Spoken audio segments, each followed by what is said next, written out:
Puji syukur kepada Allah, karena oleh kasih-Nya kita boleh dipersatukan di dalam ibadah di pagi hari ini. Dan dengarlah kebenaran firman Tuhan yang menjadi panggilan beribadah kita yang terambil dari Mazmur pasal yang ke-34, ayat yang kedua sampai dengan yang keempat. Aku hendak memuji Tuhan pada segala waktu, puji-pujian kepadanya tetap di dalam mulutku. Karena Tuhan jiwaku bermegah, biarlah orang-orang yang rendah hati mendengarnya dan bersuka cita. Muliakanlah Tuhan bersama-sama dengan aku, marilah kita bersama-sama memasyurkan namanya. Marilah Bapak Ibu, kita sekalian boleh mengambil saat teduh sejenak, kita menyiapkan diri dan mengarahkan hati kita kepada Tuhan.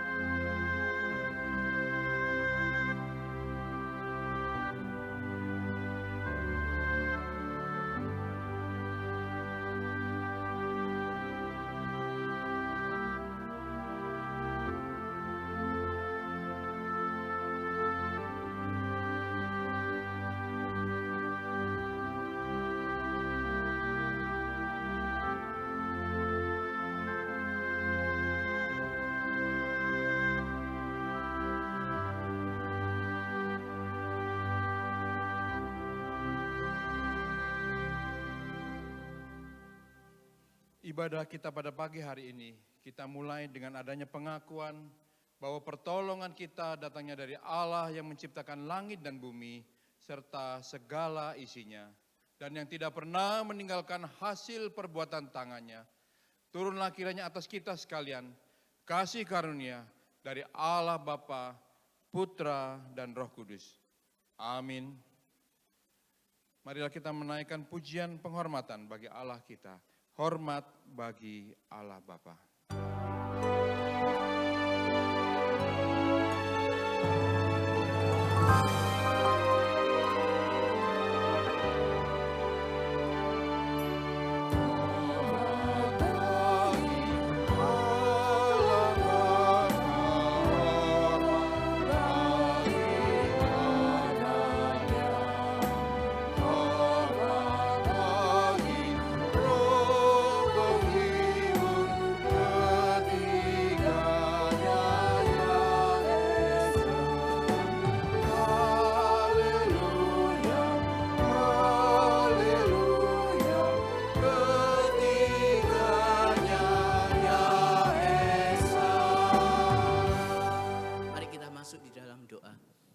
Bapa di dalam kerajaan surga, sungguh kami mengucap syukur untuk kesempatan yang Tuhan berikan bagi kami untuk kami boleh beribadah pada pagi hari ini. Kami boleh memenuhi panggilan Tuhan untuk kami boleh datang ke tempat ini, untuk kami boleh beribadah bersama-sama teman-teman, bersama-sama rekan-rekan seiman kami. Kami mengucap syukur ya Bapa, karena Engkau baik, Engkau yang bukan saja menyelamatkan kami, tetapi Engkau terus memelihara kehidupan kami. Namun Tuhan, sebelum kami lebih lanjut untuk beribadah kepada Engkau, kami ingin terlebih dahulu mengoreksi diri di hadapan Tuhan. Ada begitu banyak perbuatan hal, pikiran kami, perbuatan kami, tingkah laku kami, perkataan kami yang tidak berkenan di hadapan Tuhan selama seminggu ini. Ada begitu banyak kami mendukakan hati Tuhan, sehingga kami memohon kembali pengampunan akan dosa-dosa kami. Kami seringkali meninggalkan apa yang Tuhan ingin kami lakukan. Kami seringkali tidak mengerjakan apa yang Tuhan ingin kami lakukan, tetapi kami lebih sering melakukan apa yang Tuhan tidak berkenan kami lakukan. Oleh karena itu Tuhan, ampuni setiap pelanggaran kesalahan dosa kami, dan kami mau menyerahkan untuk setiap hati kami, diri kami secara pribadi ke dalam tangan Tuhan. Sehingga kami ketika di dalam beribadah, kami boleh terus menikmati Engkau, Tuhan yang ditinggikan melalui penyembahan kami, melalui puji-pujian kami, melalui seru doa kami, bahkan melalui firman yang akan kami dengar. Terpujilah Engkau ya Bapa, kembali kami mau menyerahkan seluruh rangkaian ibadah kami dari awal, pertengahan hingga akhirnya ke dalam tangan-Mu yang kudus. Di dalam nama Tuhan Yesus Kristus kami berdoa dan bersyukur. Amin. Bapak Ibu dipersilakan duduk kembali.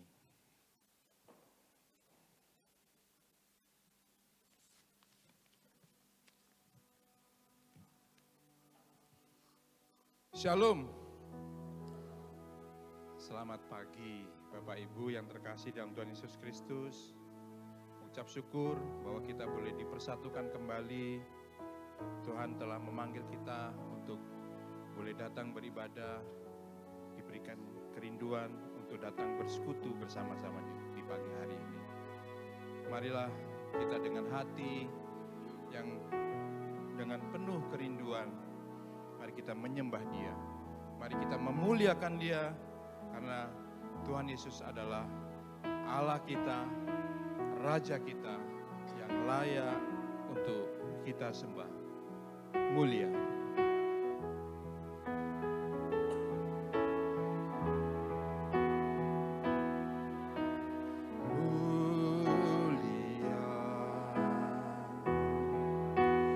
Sembah Raja mulia, bagi Yesus segala hormat, sembah puji.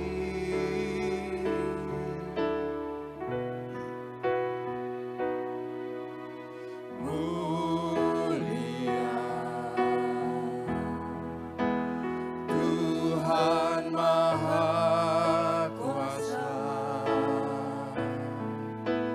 dari sorga terdengarlah kidung pujian. Sekali lagi mari kita pujikan mulia, sembah Raja mulia. Mulia sembah Raja mulia. Mari kita menyembah Dia dengan penuh kesungguhan. Bagi Yesus segala hormat, sembah puji.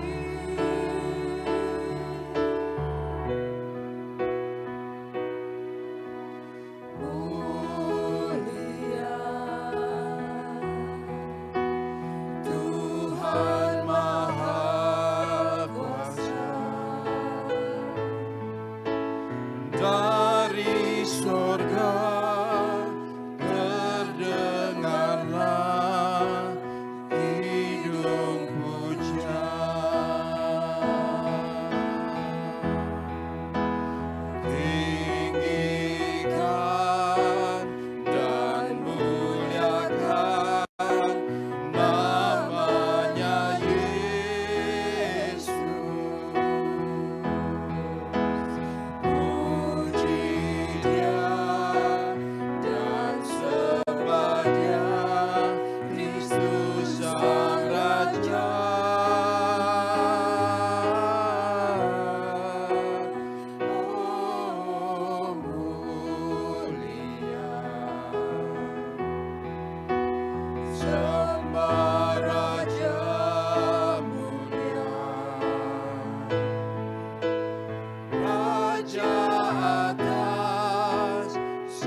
Raja mulia, Raja atas segala raja, termulia. Bagi Dia segala pujian, hormat serta syukur kekal selamanya. Bagi Dia segala pujian, hormat serta syukur selama-lamanya. Bagi Dia segala pujian, hormat serta syukur kekal selamanya. Bagi Dia segala pujian, hormat serta syukur selama-lamanya. Bagi Dia segala pujian, hormat serta syukur kekal selamanya. Bagi Dia segala pujian, hormat serta syukur selama-lamanya. Selama-lamanya,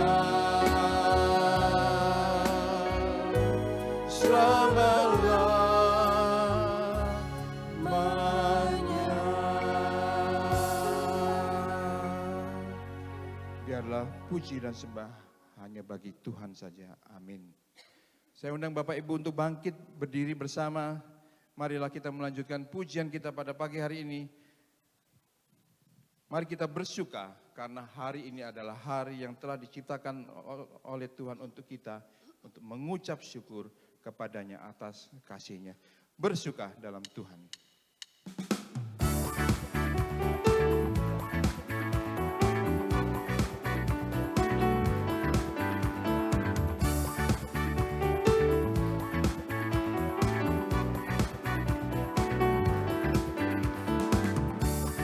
Hari ini, hari yang telah dijadikan Tuhan, mari kita bersuka.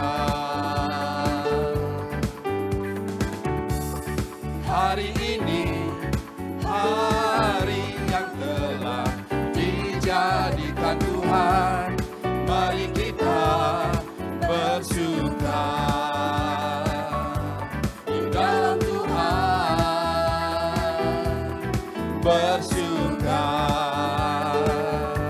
di dalam Tuhan, bersuka, bersuka, bersuka dalam Tuhan.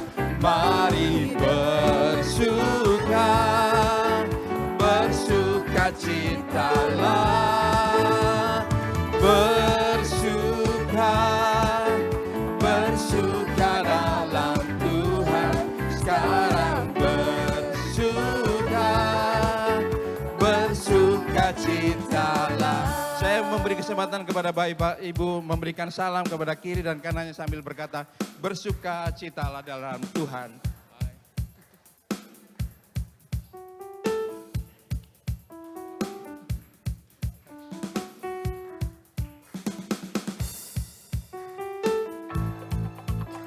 Mari kita memuji Tuhan dengan lebih bersemangat lagi. Hari ini, hari yang telah dijadikan Tuhan, mari kita bersuka. Hari ini, hari yang telah dijadikan Tuhan, mari kita bersuka.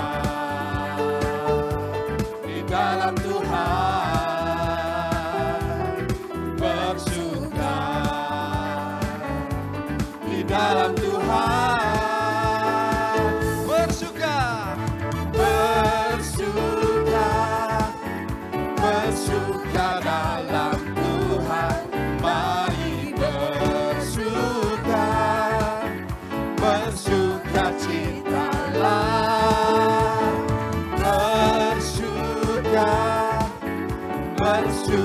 dalam Tuhan, mari bersukacitalah, bersuka dalam Tuhan, mari bersukacitalah, bersuka dalam Tuhan, sekarang bersukacitalah. Lebih semangat lagi. Bersuka dalam Tuhan, mari bersukacitalah, bersuka dalam Tuhan, sekarang bersukacitalah, sekarang bersukacitalah, sekarang bersukacitalah.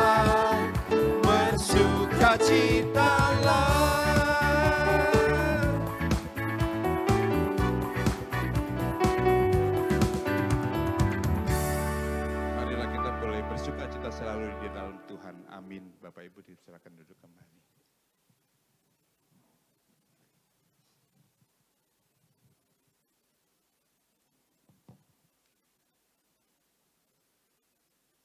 Kasih Allah begitu besar kepada kita, dan kasih-Nya sanggup untuk menarik kita kembali dari segala dosa-dosa kita.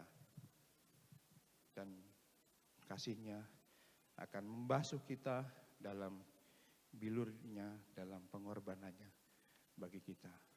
Marilah kita sebentar lagi akan mendengarkan kebenaran firman Tuhan yang akan disampaikan oleh hamba-Nya, penginjil Huasan, dan kiranya pujian berikut ini boleh menjadi pengantar bagi kebenaran firman Tuhan. Ingat kasih-Nya.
Melalui pengorbanannya, melalui bilur-bilur Tuhan di atas kayu salib, boleh membasuh segala dosa kita, Dan biarlah kita boleh selalu mengingat akan kasih-Nya dalam kehidupan kita.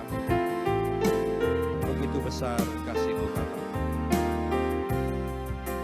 Begitu besar kasih-Mu Bapa, Kau berikan anak-Mu yang tunggal.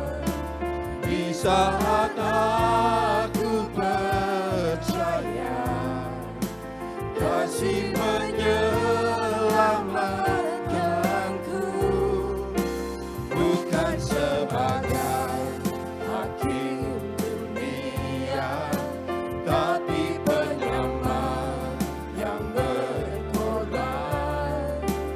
Untuk diriku Kau tebusku, kasih menyelamatkanku.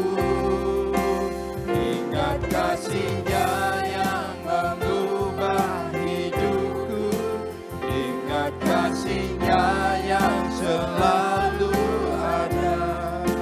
Kasih Yesus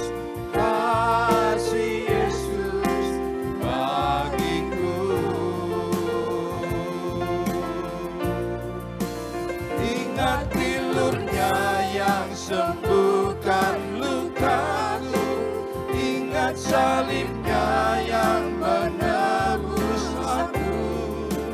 Kasih Yesus bagiku.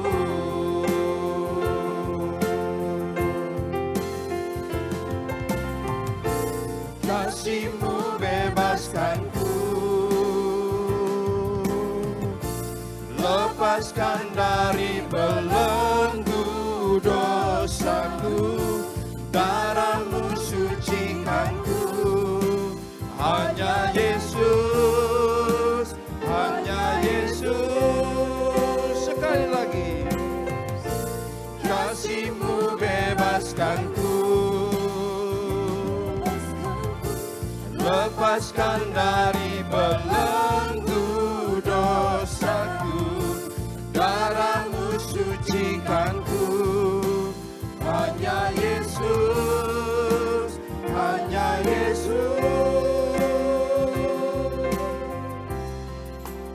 ingat kasih-Nya yang mengubah hidupku, ingat kasih-Nya yang selalu ada. Kasih Yesus bagiku. Saya undang Bapak Ibu untuk bangkit berdiri bersama. Ingat bilur-Nya yang sembuhkan lukaku, ingat salib-Nya yang menebus aku.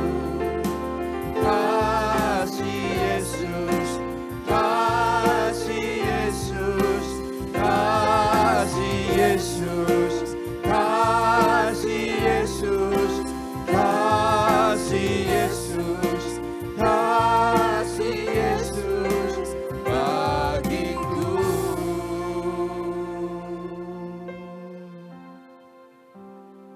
Mari kita masuk di dalam doa. Ketika kami mengingat kasih-Mu ya Bapa, kasih-Mu yang telah menyelamatkan kami sungguh mau mengucap syukur. Kami mau terus hidup di dalam pelukan-Mu. Kami terus mau hidup di dalam hadirat-Mu yang kudus itu. Namun seringkali Tuhan, kami gagal, kami lalai, kami seringkali menjauh dari Engkau. Oleh karena itu Tuhan, Engkau yang akan menolong kami. Kami mengucap syukur untuk karya keselamatan yang telah Tuhan nyatakan di dalam hidup kami. Dan kami boleh datang beribadah kepada Engkau, semua karena kasih sayang Tuhan di dalam hidup kami. Kami boleh memuji Engkau, kami boleh akan mendengarkan firman-Mu. Engkau yang akan menolong setiap kami dengan keterbatasan kami masing-masing. Hamba-Mu yang akan menyampaikan maupun setiap kami yang akan mendengarkan. Berfirmanlah Tuhan, karena kami siap untuk mendengar. Di dalam nama Tuhan Yesus Kristus kami berdoa dan bersyukur. Amin. Silakan duduk Bapak Ibu. Shalom, selamat pagi. Shalom. Ada sukacita? Amin gitu ya. Meskipun ada begitu banyak juga pergumulan di dalam Tuhan. Di dalam hidup kita ada begitu banyak kesulitan di tengah-tengah tantangan kehidupan zaman ini, di tengah-tengah zaman yang semakin hari semakin menyeret kita untuk kita semakin terpuruk kepada keberadaan di dalam dosa. Oleh karena itu Bapak Ibu, mari kita bersama-sama merenungkan kembali bagaimana kita boleh datang kembali ke pelukan Sang Bapa, the Father's embrace. Ya, kita akan melanjutkan eksposisi kita di dalam Lukas pasal 15 ayat 11 hingga ayat yang ke-32. Lukas 15 ayat 11 hingga ayat yang ke-32. Lukas 15 ayat 11 hingga ayat yang ke-32, saya akan bacakan dari ayat yang ganjil, ayat yang ke-11, Bapak Ibu di ayat yang genap, di ayat yang ke-12 dan terus sampai ke ayat 32. Lukas 15 ayat 11 berbunyi demikian. Yesus berkata lagi, seseorang mempunyai 2 anak laki-laki. Kata yang bungsu kepada ayahnya, Bapa, berikanlah kepadaku bagian harta milik yang menjadi hakku. Lalu ayahnya membagi-bagikan hartanya di antara mereka. Beberapa hari kemudian anak bungsu itu menjual seluruh bagiannya itu lalu pergi ke negeri yang jauh. Di sana ia memboroskan harta miliknya itu dengan hidup berfoya-foya. Setelah dihabiskan semuanya, timbullah bencana kelaparan di negeri itu dan ia pun mulai melarat. Ia pun pergi dan menggantungkan hidupnya pada seorang warga negeri itu. Orang itu menyuruh dia ke ladang untuk menjaga babinya. Lalu ia mengisi perutnya dengan ampas yang menjadi makanan babi itu. Tetapi tidak seorang pun yang memberikan kepada dia. Lalu ia menyadari keadaannya, katanya, betapa banyaknya orang upahan Bapakku yang berlimpah-limpah makanannya, tetapi aku di sini mati kelaparan. Aku akan bangkit dan pergi kepada Bapakku dan berkata kepadanya, Bapa, aku telah berdosa terhadap surga dan terhadap Bapa. Aku tidak layak lagi disebut anak Bapa, jadikanlah aku sebagai salah seorang upahan Bapa. Dan pergi kepada ayahnya, tetapi ia masih jauh. Ayahnya telah melihatnya, lalu tergeraklah hatinya oleh belas kasihan. Ayahnya berlari menemui dia, lalu merangkul dan mencium dia. Kata anak itu kepadanya, Bapa, aku telah berdosa terhadap surga dan terhadap Bapa. Aku tidak layak lagi disebut anak Bapa. Namun ayah itu berkata kepada hamba-hambanya, lekaslah bawa kemari jubahnya yang terbaik, pakaikanlah itu kepadanya, dan kenakanlah cincin pada jarinya dan sepatu pada kakinya. Ambillah anak lembu yang gemuk itu, sembelilah dan marilah kita makan dan bersukaria. Sebab anakku itu telah mati dan kini hidup kembali. Ia telah hilang dan kini ditemukan kembali. Lalu mulailah mereka bersukaria. Sementara itu anaknya yang sulung berada di ladang. Ketika ia pulang dan sudah dekat rumah, ia mendengar suara musik dan nyanyian tari-tarian. Ia memanggil salah seorang hamba dan bertanya kepadanya, apa yang sedang terjadi? Jawab hamba itu, adikmu telah kembali dan ayahmu telah menyembelih anak lembu yang gemuk karena ia mendapatinya kembali dalam keadaan sehat. Anak sulung itu marah dan ia tidak mau masuk. Lalu ayahnya keluar dan membujuk dia. Namun ia menjawab anaknya, lihatlah telah bertahun-tahun aku melayani Bapa dan belum pernah aku melanggar perintah Bapa. Tetapi kepadaku belum pernah Bapa memberikan seekor anak kambing untuk bersukaria dengan sahabat-sahabatku. Tetapi baru saja datang anak Bapa yang telah menghabiskan harta benda dengan pelacur-pelacur. Maka Bapa menyembelih anak lembu yang gemuk itu untuk dia. Kata ayahnya kepadanya, anakku, engkau selalu bersama aku dan segala milikku adalah milikmu. Kita patut bersukaria dan bergembira karena adikmu telah mati dan kini hidup kembali. Ia telah hilang dan kini ditemukan kembali. Iya, sampai sedemikian jauh pembacaan firman Tuhan. Berbahagia kita yang membaca, kita yang merenungkan, apalagi kita yang diberikan oleh Roh Kudus kuasa untuk melakukan di dalam firman itu, di dalam kehidupan kita hari lepas hari. Bapak Ibu yang dikasihi Tuhan, tema kita adalah The Father's Embrace atau pelukan Sang Bapa, yang menyatakan bahwa kasih Bapa itu yang memulihkan, lebih kuat dari dosa yang memisahkan. Jadi kasih Bapa itulah yang memulihkan, itu lebih kuat berarti dosa yang memisahkan kita dari Bapa itu lebih lemah gitu ya. Karena kasihnya Bapa itu lebih kuat daripada kasih yang memisahkan. Kenapa? Karena kasih Bapa itu bukan saja mengampuni tetapi juga memulihkan. Sehingga perpisahan kita karena dosa dengan Tuhan itu tidak akan menjadi halangan bagi kita untuk datang kembali kepada Bapa. Nah, Bapak Ibu yang dikasihi Tuhan, ketika kita berbicara tentang salah satu kebutuhan terdalam manusia, itu adalah diterima dan dikasihi gitu ya. Ketika kita ini ngomong tentang kebutuhan yang terbesar di dalam hidup kita adalah dikasihi dan diterima, maka kita tidak akan lepas dari suatu ilustrasi tentang anak seorang bayi yang baru dilahirkan.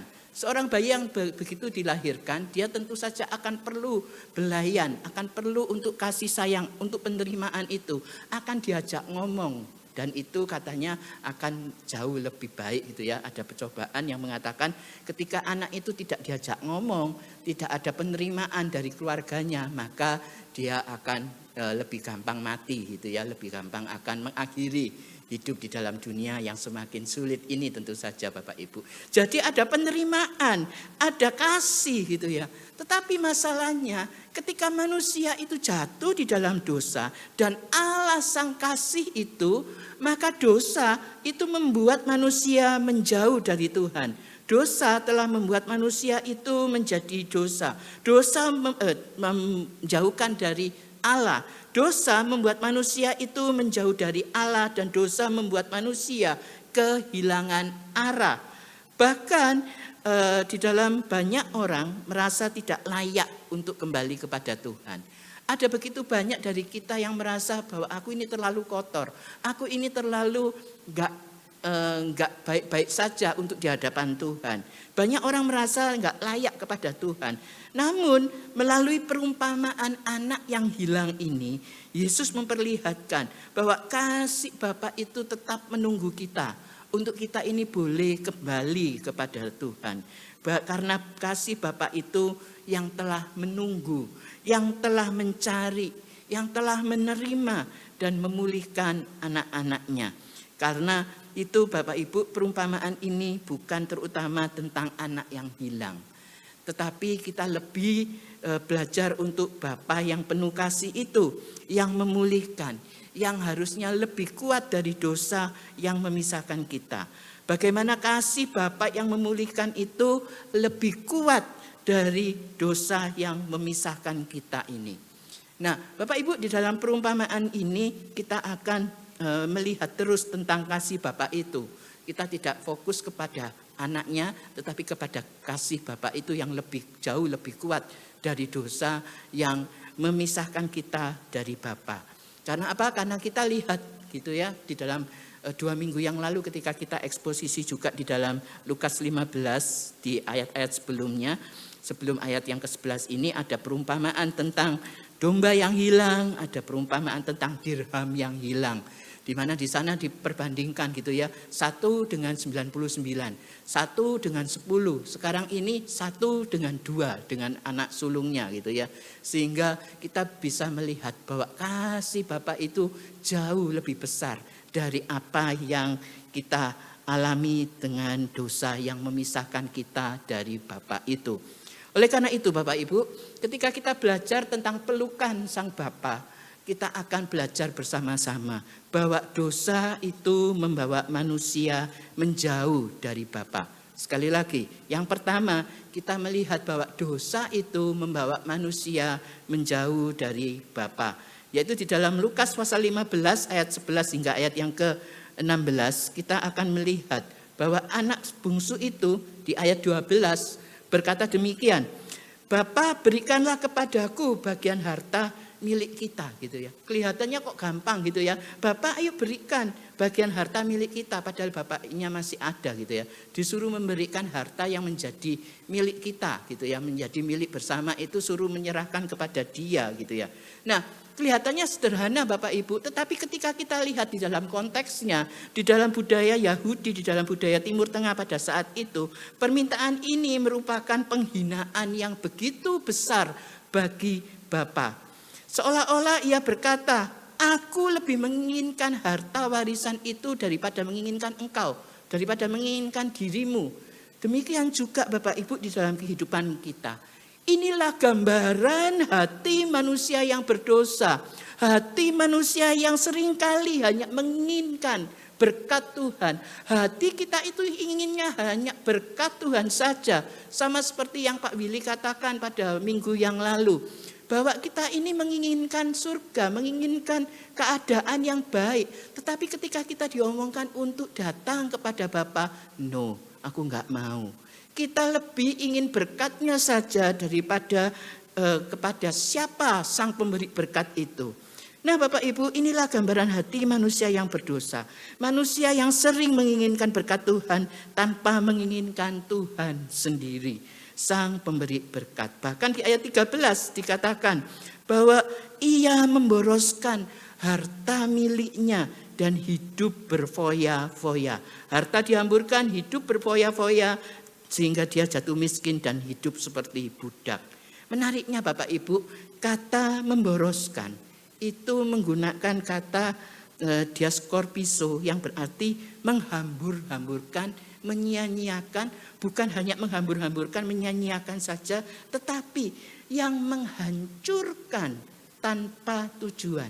Jadi kata diaskorpiso itu bukan hanya sekedar menghambur-hamburkan, bukan sekedar cuma menyia-nyiakan, tetapi lebih dari itu menggambarkan tindakan anak yang menghancurkan dirinya tanpa tujuan.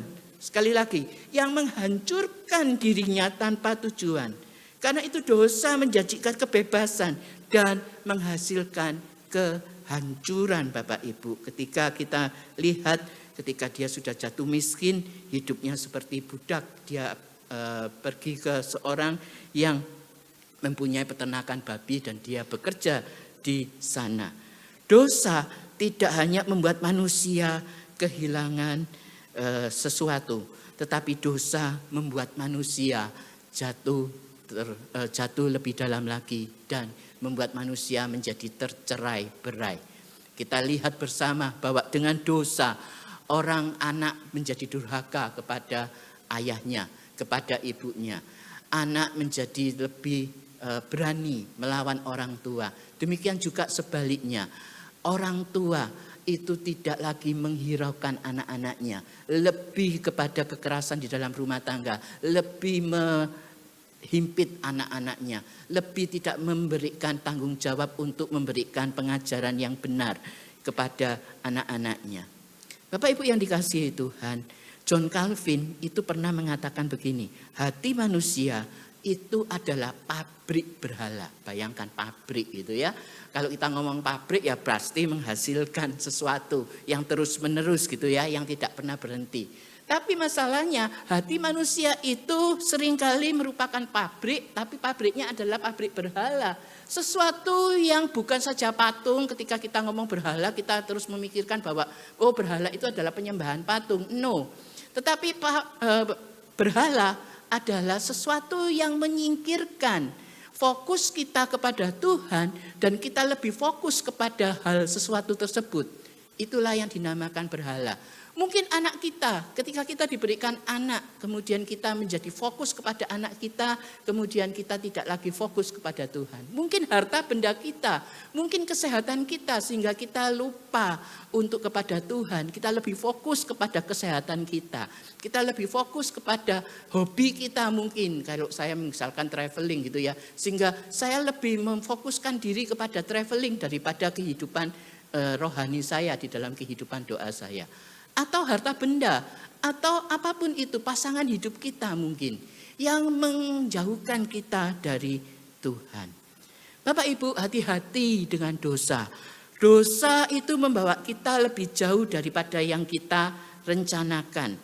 Menahan kita lebih lama daripada yang kita inginkan. Dan menghancurkan lebih banyak daripada yang kita sadari. Saudara, mungkin hari ini ada yang mulai jauh dari kehidupan doa. Perlahan-lahan pertama-tama ya doanya mulai berkurang gitu ya. kita jauh dari Tuhan. Doanya hanya doa pagi bangun tidur, makan 3 kali gitu ya.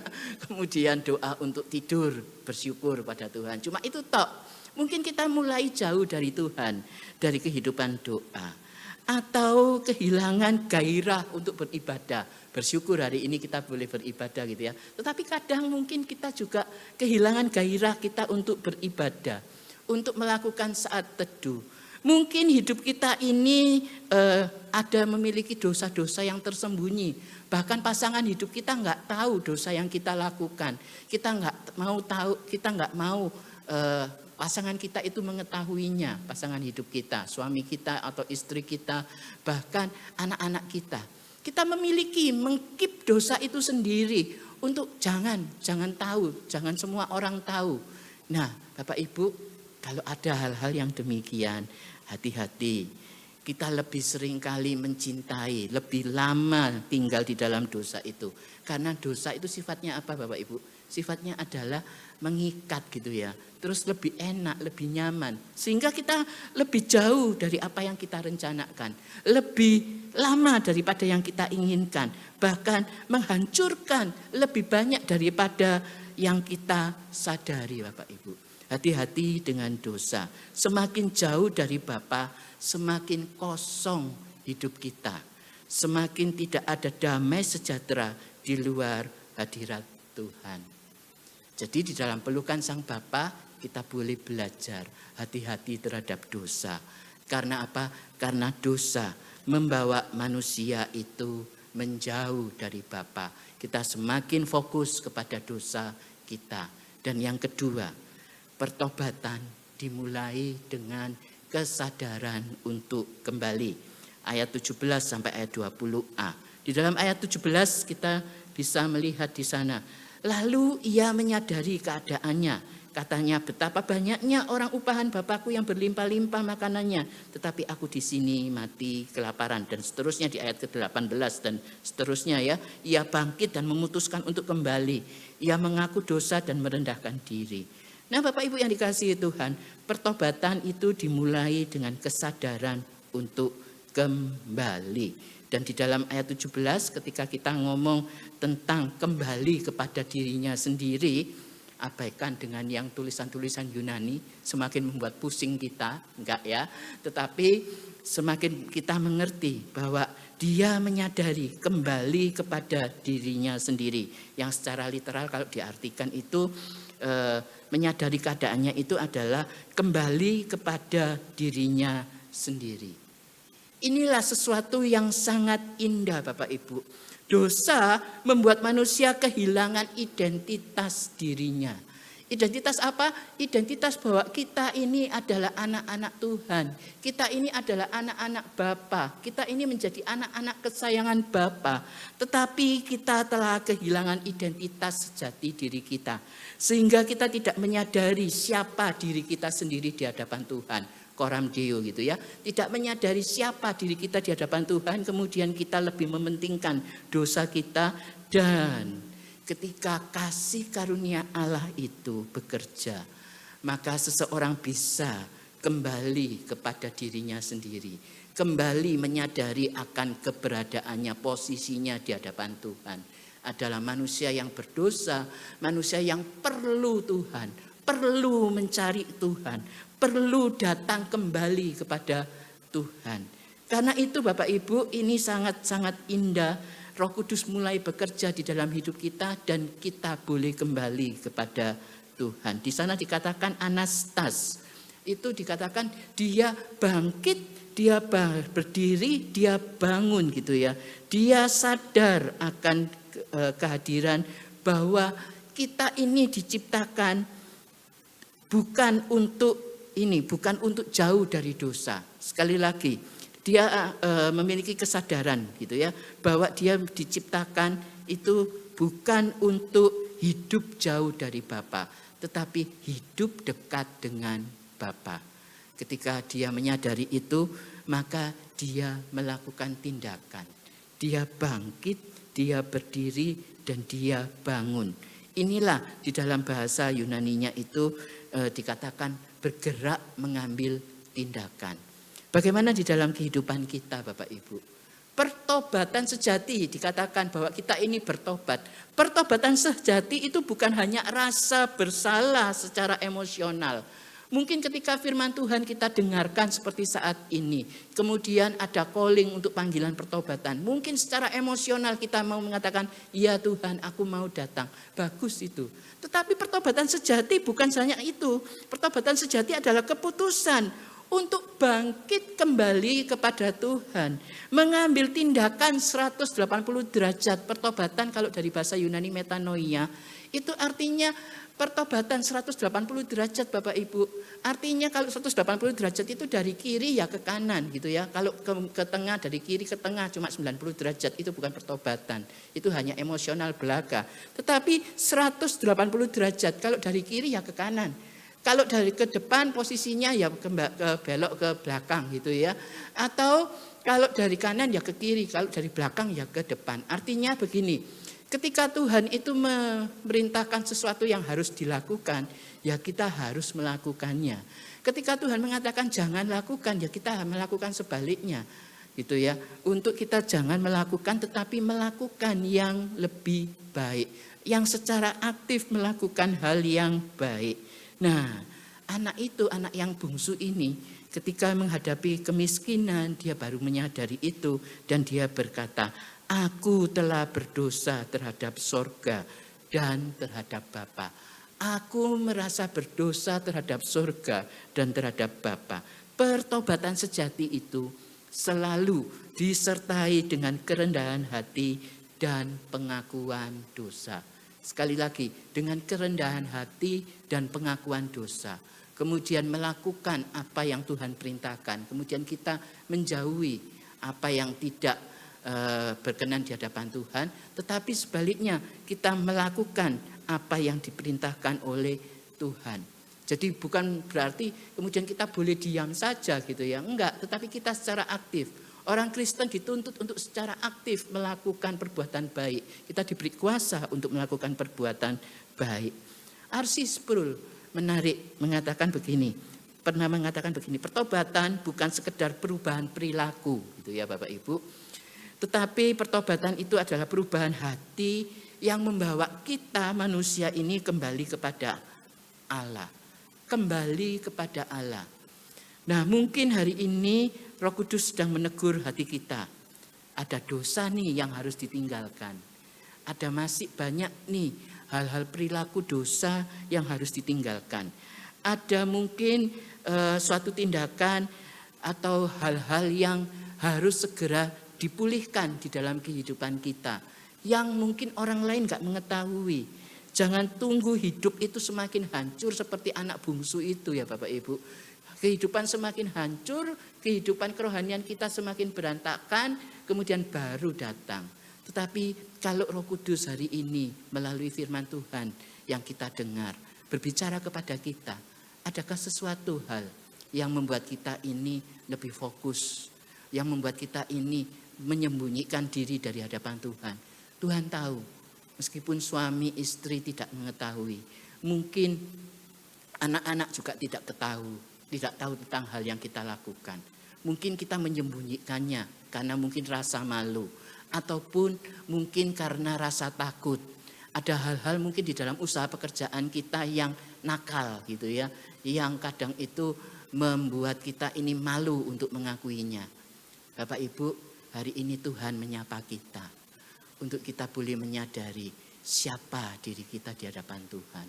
Untuk kita boleh datang kepada Tuhan. Hari ini Tuhan mengatakan kepada kita, untuk kita boleh kembali pulang, untuk kita boleh kembali menyadari keberdosaan kita, dan kita mau bertekad untuk kembali kepada Tuhan.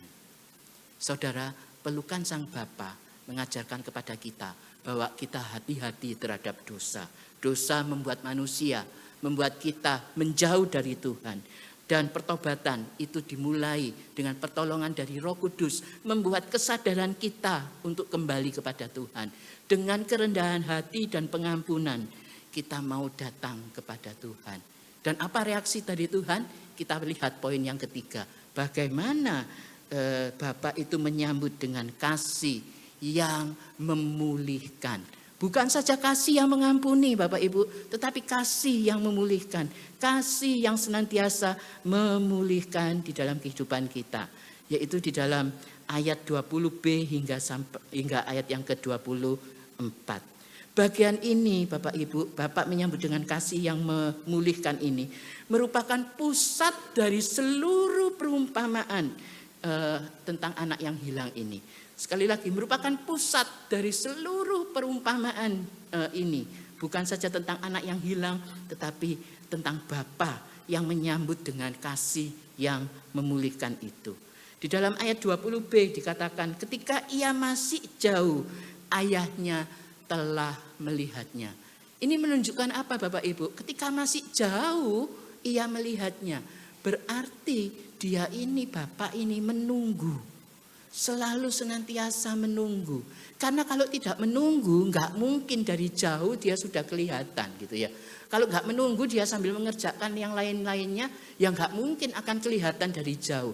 Tetapi Bapak ini dari jauh dia sudah kelihatan. Artinya Bapak ini menunggu anaknya untuk pulang Bapak Ibu. Kemudian dikatakan tergeraklah oleh belas kasihan. Belas kasihan yang bagaimana Bapak Ibu? Belas kasihan yang mendalam. Kata yang dipakai adalah splaxinsomai itu ya. Pokoknya kata-kata Yunani begitu ya. Yang kita artinya yang lebih penting adalah artinya. Belas kasihan bukan hanya sekedar belas kasihan yang biasa, tetapi belas kasihan yang mendalam. Bapak itu menunggu, Bapak itu melihat, artinya melihat dari kejauhan sudah kelihatan, artinya menunggu. Dan Bapak itu berlari. Kita bisa bayangkan gitu ya, Bapak ini berlari untuk mendapatkan anaknya. Tetapi kita boleh untuk berimajinasi gitu ya, pada saat itu bagaimana Bapak ini berlari. Kalau kita sekarang ya saya pakai jas, pakai begini berlari mungkin masih bisa gitu ya. Tetapi ketika kita mengatakan pakai jubah, itu bagaimana Bapak Ibu? Sangat ribet untuk berlari. Dia harus apa? Dia harus mencincing jubahnya ini. Untuk apa? Untuk berlari. Tentu saja ribet, tentu saja bisa saja keserimpet gitu ya. Baik ribet maupun keserimpet Bapak Ibu. Tentu saja sangat-sangat sulit untuk melakukan ini. Ini menggambarkan apa Bapak Ibu? Untuk menggambarkan bahwa Bapak ini menanggalkan harga dirinya. Sebagai seorang yang kaya, dia memakai pakaian yang mewah begitu. Dia mau untuk berlari mendapatkan anaknya.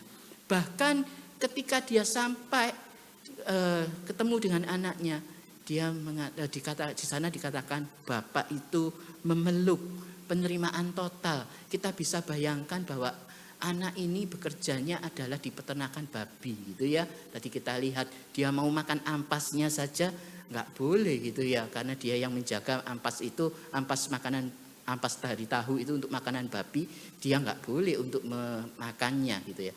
Betapa baunya dia gitu ya. Tetapi Bapak itu dikatakan Bapak memeluk. Dan lebih lanjut lagi dikatakan memeluknya itu memeluk sampai dengan apa ya? Dengan menggantungkan tangannya ke leher gitu ya. Memeluk sangat erat, penerimaan total dan sangat-sangat memulihkan. Bapa yang memulihkan. Karena itu ini adalah bagian yang paling utama. Lukas 15 ayat 20 itu. Paling yang nanti kita akan baca sebagai ayat hafalan kita, ayat nas hari ini. Ketika ia masih jauh ayahnya telah melihatnya. Lalu tergeraklah hatinya oleh belas kasihan.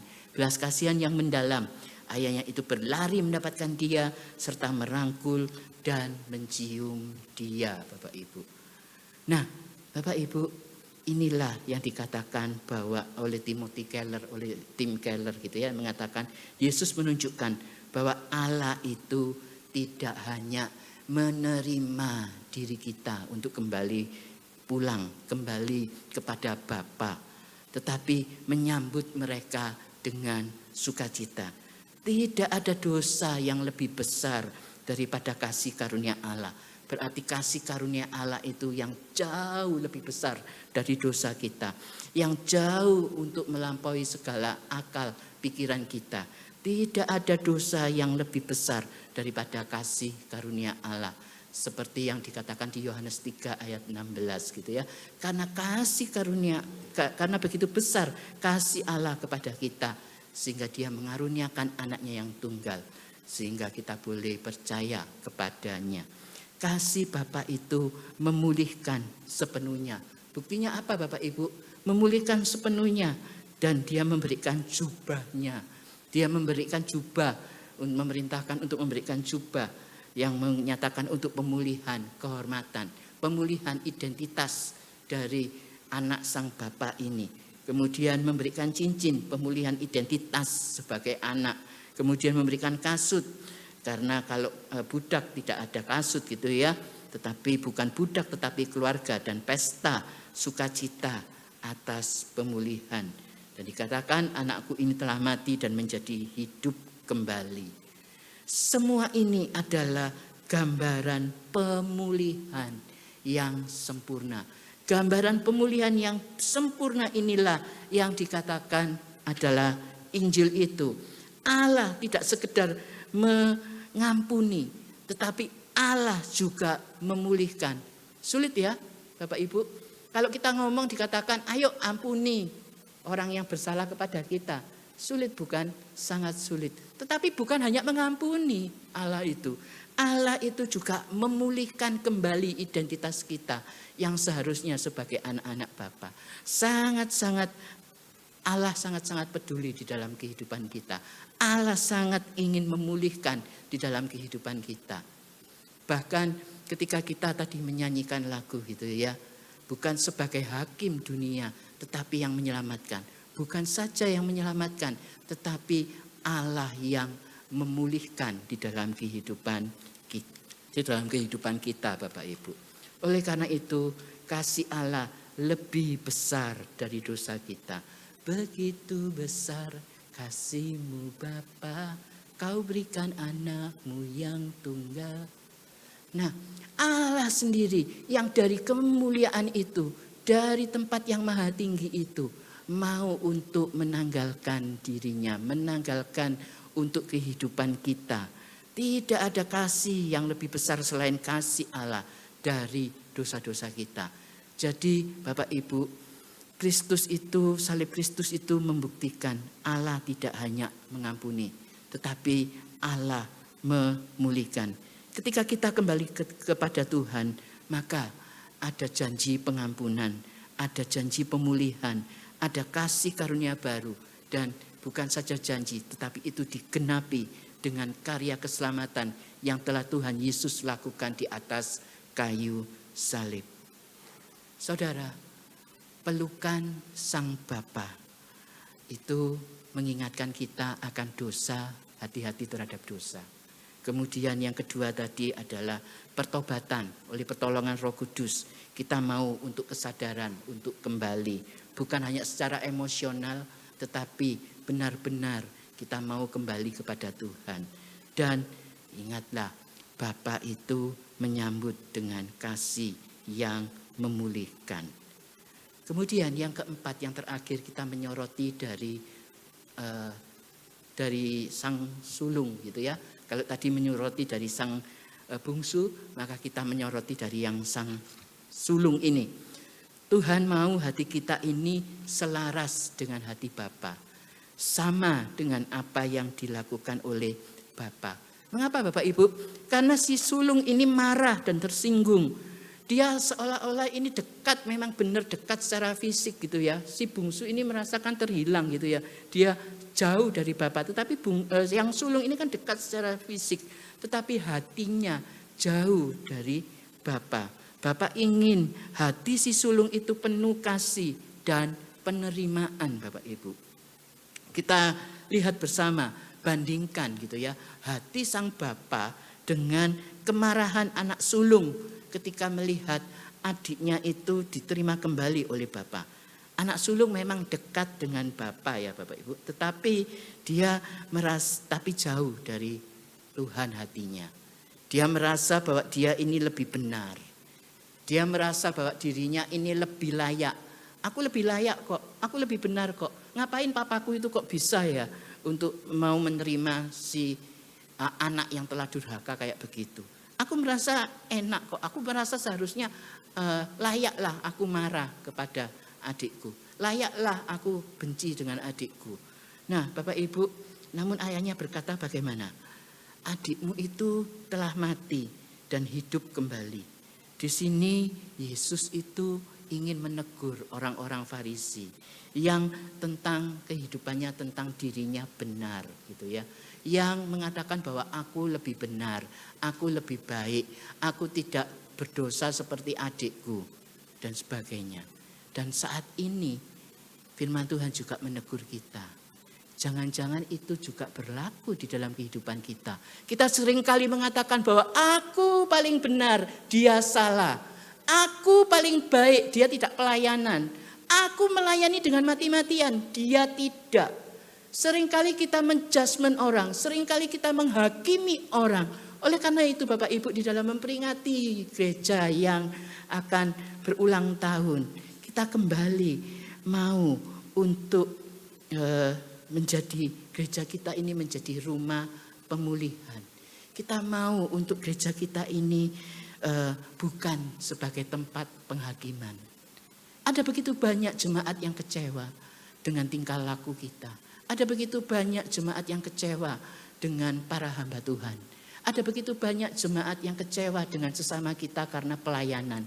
Karena apa? Kadang sulit dimengerti, kadang kita ini gontok-gontokan, kadang kita ini merasakan bahwa aku lebih baik. Contoh saja, kemudian kalau ada orang yang terlambat gitu ya. Kemudian kita yang mengatakan, pasti ini yang terlambat itu Pak Wasan misalkan begitu. Bukan berarti saya membenarkan gitu ya keterlambatan itu. Tetapi seringkali kita ini menjudgment orang. Kita ini seringkali menghakimi orang. Mungkin dia keterlambatannya ya karena ada sesuatu hal dan sebagainya. Bukan berarti kita mengklaim bahwa keterlambatannya boleh kalau begitu nanti aja setelah firman baru datang gitu, enggak apa-apa. Enggak Bapak Ibu. Poin saya adalah begini. Mari kita memikirkan, kita tidak menghakimi orang. Tetapi kita menerima orang itu apa adanya. Dan dibina. Dalam arti begini Bapak Ibu. Seringkali kita ngomong kan. Kalau dibina enggak bisa, ya dibinasakan. Seolah-olah itu enteng Bapak Ibu. Kita ngomong, ya kalau enggak mau dibina ya sudah dibinasakan saja. Apakah itu hati Sang Bapa? Apakah itu yang diinginkan untuk gereja melakukan hal-hal yang demikian? Tidak Bapak Ibu. Sebagai jemaat di Elion Rungkut ketika kita akan memperingati 25 tahun. Bukan usia yang sangat-sangat kecil gitu ya, yang sangat-sangat muda. Tetapi kalau kita lihat usia 25 ya paling tidak sudah mulai bekerja begitu ya. Bagaimana kita menciptakan komunitas anugerah, community grace community di dalam kehidupan berjemaat kita. Gereja harus menjadi rumah pemulihan, bukan tempat penghakiman. Seringkali kita sulit menerima orang yang jahat. Lebih suka menghakimi daripada memulihkan. Lebih suka membinasakan ketika kita sudah dibina, enggak bisa dibinasakan. Enggak Bapak Ibu, dipulihkan. Ayo kita sama-sama memiliki komunitas anugerah itu. Grace community itu di dalam kehidupan kita. Mari kita boleh bersama-sama menciptakan gitu ya. Untuk ruang sama seperti Bapa yang masih menunggu dengan tangan terbuka bagi kita. Saudara-saudara, mungkin saat ini kita ada yang merasakan, wah aku sudah terlalu jauh nih dari Tuhan. Aku sudah terlalu gagal, aku sudah terlalu kotor, aku sudah terlalu berdosa dengan carut-marutnya kehidupan sekarang ini. Aku mengikuti langkah-langkah dunia untuk bisnisku. Ayo, Bapak masih menunggu kok, dengan tangan yang terbuka.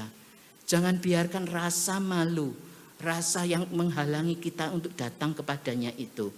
Yakinlah bahwa Bapa itu tidak mengusir kita, tetapi Ia akan memeluk kita. Pelukan Sang Bapa itu ya, akan memeluk kita. Dan Dia karena kasih Bapa itu bukan saja menerima, tetapi memulihkan. Pulang yuk kepada Bapa gitu ya. mengakui dosa kita, berbalik kepada Tuhan, menerima pengampunannya, menerima pemulihannya, dan hidup di dalam kasih-Nya.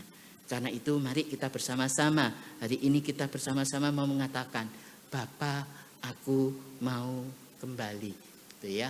Hari ini kita mau bersama-sama mengatakan, ayo kita katakan bersama-sama, Bapa, aku mau kembali. Ya, Bapak Ibu yang dikasihi Tuhan, Bapa itu yang kasih Bapa itu yang memulihkan kita, lebih kuat dari dosa yang memisahkan kita, lebih kuat dari dosa yang memisahkan kita dari Bapa. Ia memeluk kita, Ia memulihkan kita, Ia membuat kita hidup yang baru. Ayo Bapak Ibu, mari kita datang kepada Tuhan dengan hati yang penuh rendah hati. Bagi yang jauh, ayo pulang kepada Bapa. Mungkin sudah mulai jauh gitu ya. Sadari bahwa kita tidak boleh jauh-jauh dari Tuhan. Bagi yang terluka, mungkin kita yang menjadi orang yang dihakimi nih. Ayo datang kembali kepada Tuhan. Minta ampun kepada Tuhan. Kita yang terluka atau kita yang melukai, datang kepada Tuhan. Bagi kita yang merasa gagal, aku berulang-ulang gitu ya, ingin datang kepada Tuhan, namun aku gagal. Aku kepinginnya itu hidup kerohanianku meningkat, tetapi aku gagal. Percayalah, Bapa masih membuka tangannya untuk kita boleh kembali pulang, untuk kita boleh merasakan kasih Tuhan itu. Mari kita pujikan pujian, ingat kasih-Nya. Saya minta untuk pemusik memainkan lagu ini. Kita akan memujikan bersama refrennya, ingat kasih-Nya Bapak Ibu. Refrennya saja kita akan pujikan bersama-sama.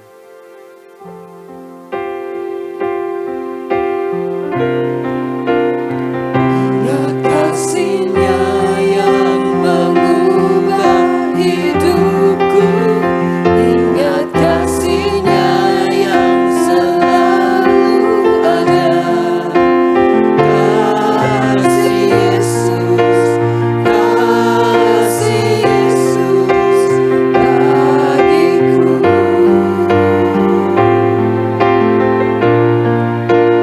Ingat bilurnya yang sembuhkan lukaku, ingat salibnya yang menebus aku. Kasih Yesus, kasih Yesus bagiku. Sekali lagi, ingat kasih-Nya yang mengubah hidupku. Ingat kasih-Nya yang mengubah hidupku, ingat kasih-Nya yang selalu ada. Kasih Yesus, kasih Yesus bagiku. Ingat bilurnya yang sembuhkan lukaku. Ingat bilurnya yang sembuhkan lukaku, ingat salibnya yang menebus aku. Kasih Yesus, kasih Yesus bagiku. Sementara musik masih akan memainkan pujian ini, mari kita menundukkan kepala kita. Kita meneduhkan hati kita. Kita memusatkan, memfokuskan pikiran kita hanya kepada Yesus. Kasih Yesus itu yang menyelamatkan kita. Kita mengingat salib-Nya yang begitu luar biasa untuk karya keselamatan yang memulihkan kita. Mari Bapak Ibu, ketika kita hari ini belajar bersama untuk bahwa dosa membuat kita ini semakin jauh dari Tuhan. Mari kita jangan mengeraskan hati kita untuk kita mau kembali kepada Tuhan. Pertobatan sejati untuk kita boleh bersama-sama datang kepada Tuhan. Tuhan yang memulihkan di dalam kehidupan kita. Dan Bapa menyambut kita. Tidak akan mengusir kita, tidak akan meninggalkan kita, tetapi Dia akan menyambut, dan bukan saja menyambut tetapi memulihkan identitas kita, karena kita yang tidak tahu diri di hadapan Tuhan, karena kita tidak tahu, tidak mengerti siapa kita di hadapan Tuhan. Karena itu datang kepada Tuhan. Dosa-dosa yang tersembunyi, dosa-dosa yang membuat kita semakin hari semakin terpuruk, kita bawa kepada Tuhan. Kita mau katakan pada Tuhan, Tuhan, aku ingin pulang kepada Engkau. Aku ingin kembali kepada Engkau. Karena aku tahu bahwa Engkau yang menyelamatkan aku. Engkau yang memulihkan identitas hidupku, identitas diriku yang jatuh di dalam dosa. Saya berikan kesempatan untuk kita bersama-sama berdoa secara pribadi di hadapan Tuhan. Mungkin engkau malu, mungkin engkau merasa jijik kepada diri sendiri. Tetapi Tuhan mau menolong kita untuk kita kembali. Akui segala perbuatan itu, segala dosa-dosa yang kita lakukan di hadapan Tuhan. Mari kita berdoa secara pribadi di hadapan Tuhan.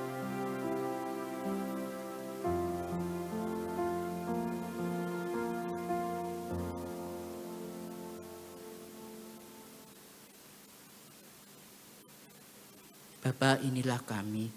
Engkau mengetahui keberdosaan kami. Kalau orang-orang tidak mengetahui keberdosaan kami, bahkan keluarga kami, pasangan hidup kami, anak-anak kami, orang tua kami tidak mengetahuinya. Tetapi Engkau tahu Tuhan. Engkau tahu keberdosaan kami yang begitu menjauhkan kami dari Engkau. Tetapi kami tahu melalui pembelajaran kami firman Tuhan pada pagi hari ini, mengingatkan kami untuk kami boleh kembali kepada Engkau.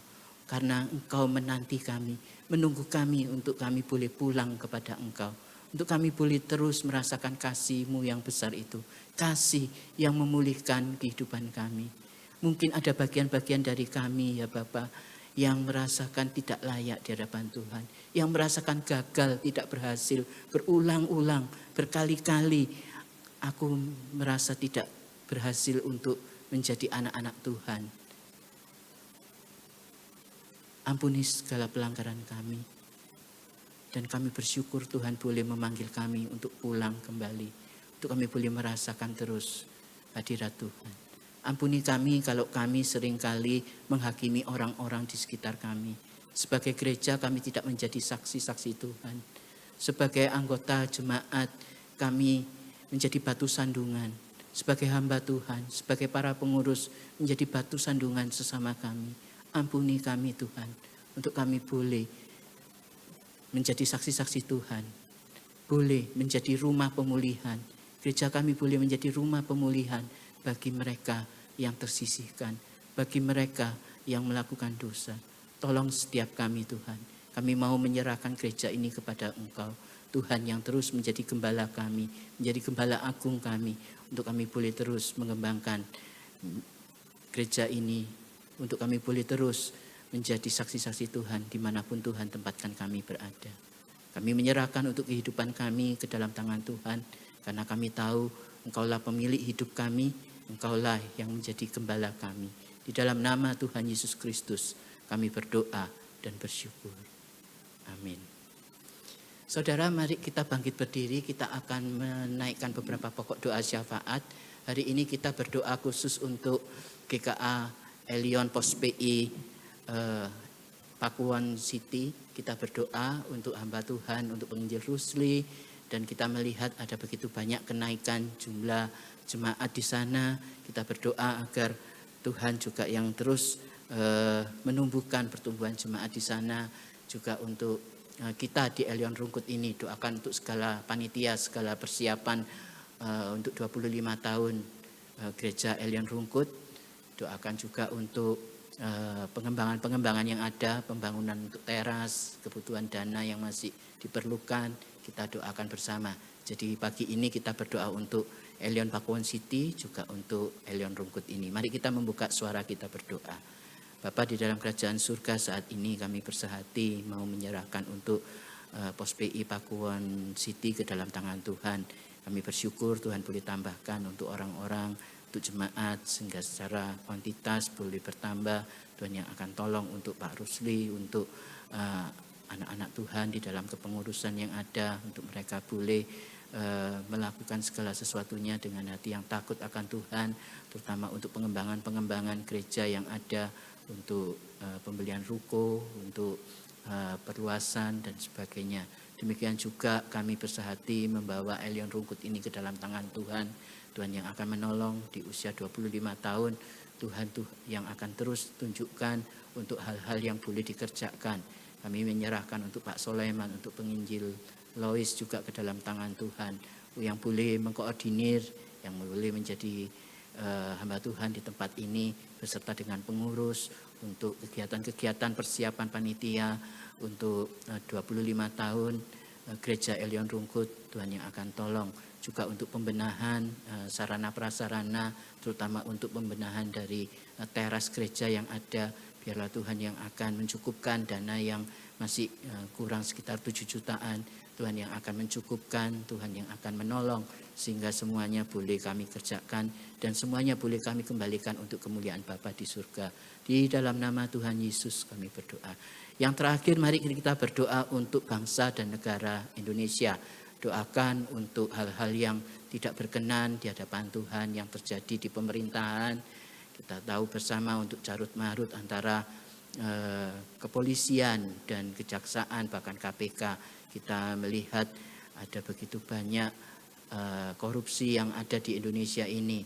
Kita berdoa agar pemerintah boleh menangani setiap permasalahan dengan hati yang takut akan Tuhan.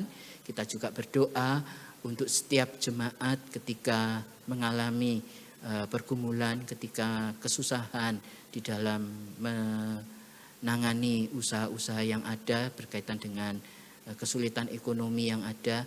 Biarlah Tuhan yang akan menolong setiap kita untuk kita boleh takut akan Tuhan, kita boleh terus dekat dengan Tuhan, kita boleh terus menjadi saksi-saksi Tuhan. Mari kita membuka suara kita berdoa.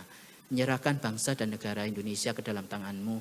Engkau yang lebih tahu untuk kejadian-kejadian yang ada belakangan ini, semakin hari semakin terpuruk di dalam kaitan di dalam ekonomi global, juga terjadi pengkorupsian yang begitu terang-terangan. Tuhan yang akan tolong sehingga bangsa Indonesia ini boleh menjadi bangsa yang kembali untuk takut akan Tuhan, boleh memiliki harga yang baik, boleh memiliki harga diri yang baik di tengah-tengah masyarakat, khususnya untuk pemerintahan yang ada. Kami menyerahkan Tuhan untuk jemaat khususnya yang terkena dampak dari ekonomi yang tidak menentu secara global. Tuhan yang akan tolong dengan kemampuan finansial kami masing-masing setiap jemaat untuk kenaikan harga yang kami rasakan. Tuhan yang akan tolong, Tuhan yang akan menopang, sehingga kami di tengah-tengah krisis yang ada ini, kami boleh terus memiliki hati yang takut akan Tuhan dan bahkan menjadi teladan, menjadi saksi Tuhan dimanapun Tuhan tempatkan kami berada. Kami menyerahkan seluruh rangkaian doa kami ini ke dalam tangan-Mu. Di dalam nama Tuhan Yesus Kristus kami berdoa dan mengucap syukur. Amin. Kita tetap berdiri bersama dengan gereja di sepanjang sejarah dan di segala tempat. Kita akan mengakui iman kita, yaitu pengakuan iman rasuli yang berbunyi demikian. Aku percaya kepada Allah, Bapa yang Maha Kuasa, Khalik langit dan bumi, dan kepada Yesus Kristus, anaknya yang tunggal Tuhan kita, yang dikandung dari Roh Kudus, lahir dari anak darah Maria, yang menderita sengsara di bawah pemerintahan Pontius Pilatus, disalibkan, mati dan dikuburkan, turun ke dalam kerajaan maut. Pada hari yang ketiga, bangkit pula dari antara orang mati, naik ke sorga, duduk di sebelah kanan Allah, Bapa yang Maha Kuasa.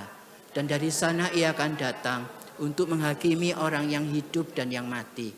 Aku percaya kepada Roh Kudus, gereja yang kudus dan am, persekutuan orang kudus, pengampunan dosa, kebangkitan tubuh, dan hidup yang kekal. Amin. Silakan duduk Bapak Ibu, saya kembalikan kepada liturgis.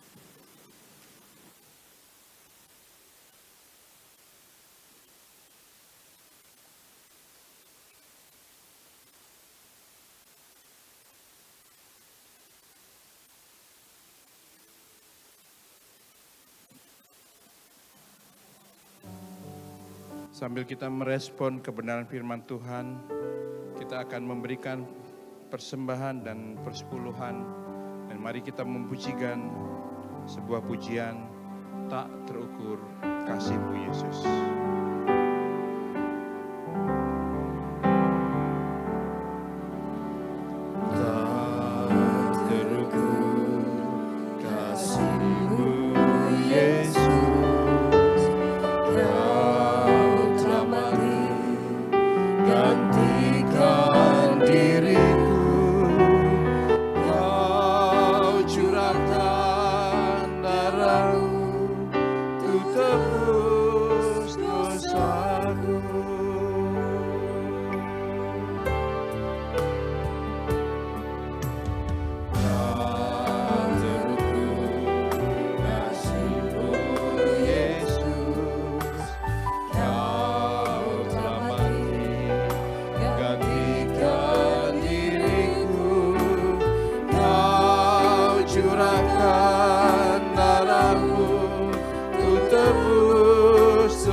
Dipuji dan disembah dengan segenap hatiku.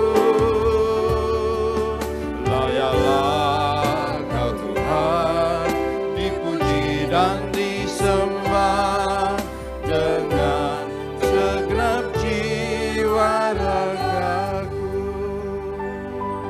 Saya undang Bapak Ibu untuk bangkit berdiri bersama.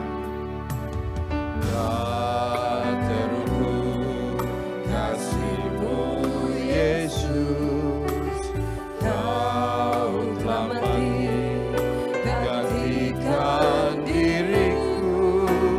Kau curahkan darah-Mu untuk tebus dosaku.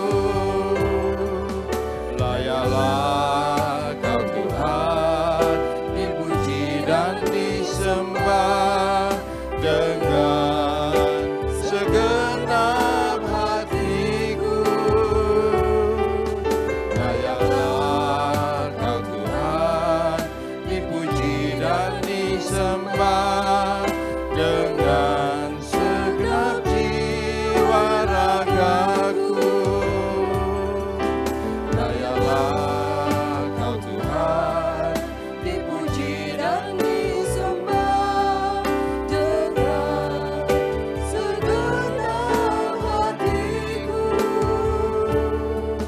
Layalah Kau Tuhan, dipuji dan disembah dengan segenap jiwa ragaku.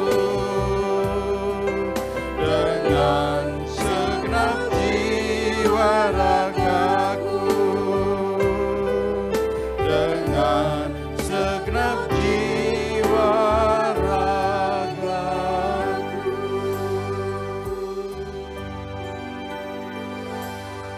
Mari kita berdoa.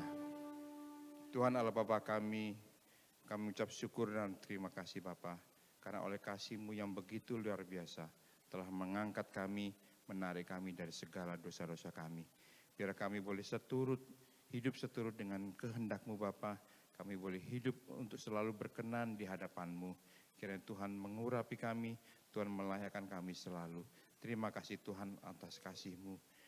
Kami juga mengucap syukur untuk berkat yang telah terkumpul Tuhan. Kami menyerahkannya ke hadapan-Mu Bapa. Kiranya Tuhan memberkati, Tuhan melayakkan, sehingga segala berkat yang telah terkumpul ini dapat dipakai dengan bijak oleh para pengurus. Terima kasih Bapa atas berkat dan kasih-Mu. Hanya di dalam nama Tuhan Yesus kami berdoa dan mengucap syukur. Amin. Biarlah segala pujian, hormat dan kemuliaan kita berikan kepada Allah Tritunggal. Doksologi.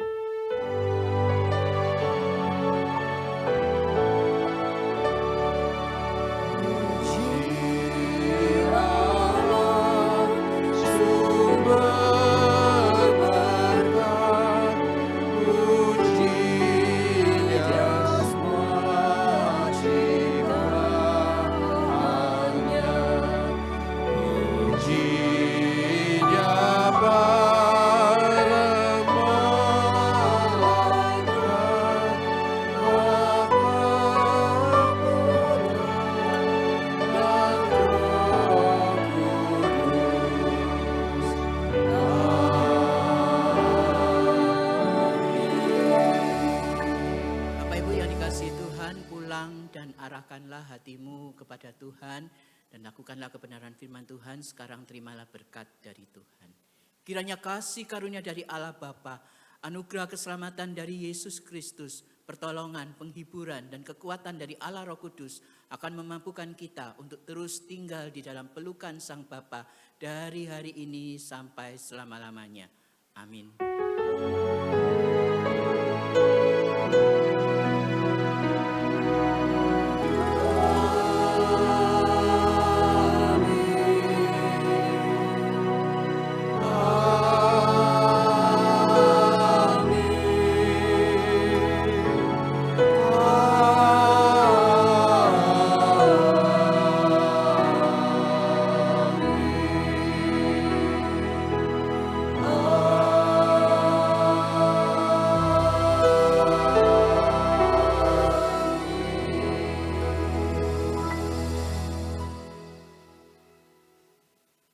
Bapak Ibu dipersilakan duduk kembali, ibadah telah selesai, silakan mengambil saat teduh. Selamat hari Minggu, Tuhan memberkati.